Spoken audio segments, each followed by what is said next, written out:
Welcome to the channel, guys. We are back again, and today I'm going to be doing a fragrance review for Oud Wood by Tom Ford. So stay tuned for that. And don't forget to hit the like and subscribe button down below. It really helps me grow my channel so I can keep bringing you guys fragrance reviews, top lists, and cologne comparisons. I really appreciate the support. Tom Ford Oud Wood is part of the Private Blend and was released in 2007. It has notes of oud, rosewood, sandalwood, cardamom, Szechuan pepper, amber, vanilla, tonka bean, and vetiver.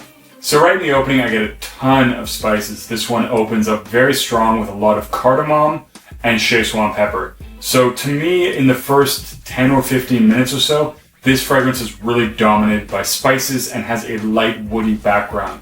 Now I can pick up the oud right from the first spray, and this doesn't have a very skanky or animalic or leathery or medicinal oud at all. So this oud just comes across as very woody and has an oudish quality, but it's quite a clean oud, if you can call it that. It's not really an oud that's going to challenge many people. It just smells like a different variety of wood, really. Now, as this one dries down, the spices definitely take the back seat to the oud and the rosewood, so I do get a lot of woodiness, and I think the sandalwood also sort of smooths out that oud a little bit as well, and this does become a very woody fragrance. I get a little bit of sweetness and a little bit of spice when this dries down, but it's primarily oud and wood.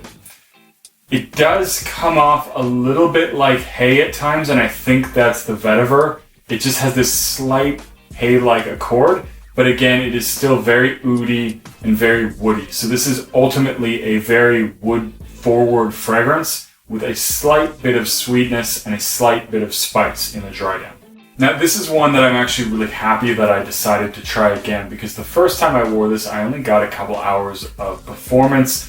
It was really dreadful and made me not really like this fragrance very much. Especially being Private Blend, you want something that's going to last at least, 6 or 7 hours, and I got maybe 2.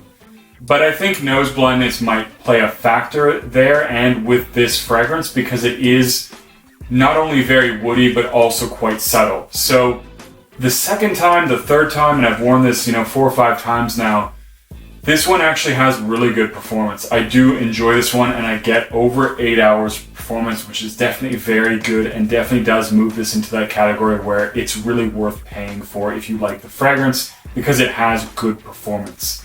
Now, with respect to projection, it's not a very loud fragrance. It's pretty subtle. Even in the opening, this is not a projection monster. It has a little bit of a cloud, and people will smell it as you walk by, but it's by no means beast mode. It's a somewhat subtle fragrance, and it does definitely die down too much closer to the skin. Not a skin scent, but very, very close, within sort of this range here. And it is very subtle.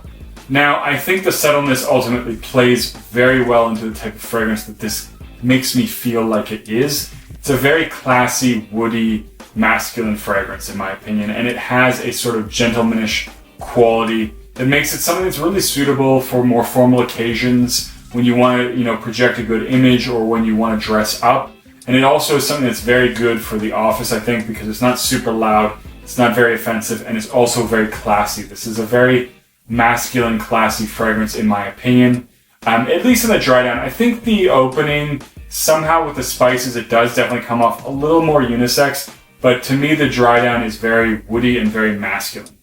And I don't really get a lot of the sweetness from the tonka bean or the vanilla. There is a small hint of sweetness, I think, that's coming mostly from the rosewood that is just kind of there and doesn't really make a statement. Now, at the end of the day, I don't think this is a very super versatile fragrance. Mostly for part of those reasons that I mentioned already. It's a very classy sort of gentleman fragrance, which is great, but to me it is more situational. Also, I don't think this is one that I would want to wear in the high heat. So this is more of a cold weather friend. Just because the very woody nature of this, and it is quite intensely woody in my opinion, kind of lends itself a little bit better to being colder. It's not very refreshing. It's kind of, it's actually quite a dry fragrance. And that to me, I mean, of course you can wear whatever you want, but I don't think that plays very well to what often people want to wear in the summer, which is something refreshing, invigorating, things with citruses, aquatic notes, something marine, all those types of accords. And it doesn't really have any of that. Now it is really nice though for fall, I think is where it's best, and for climate controlled environments. And like I said, if you're going to formal, classy occasions, this is definitely one you want to think about. So it is overall a very good fragrance. I do enjoy it quite a bit. It's definitely one of the ones from the Private line that I enjoy more. I will say that it does feel a little bit more dated now. Not per se dated, but it's definitely more of a classic smelling fragrance, which kind of makes sense. This thing is about a decade old, so it does make sense that it doesn't smell super modern.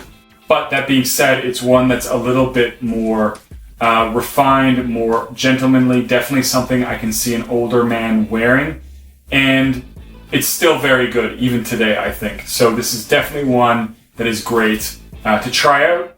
And if you like woody fragrances, if you like spices in your fragrances, this is a great choice. So do get out there, check this one out. And as always, guys, don't forget to like, comment, and subscribe. And I'll see you guys in the next video.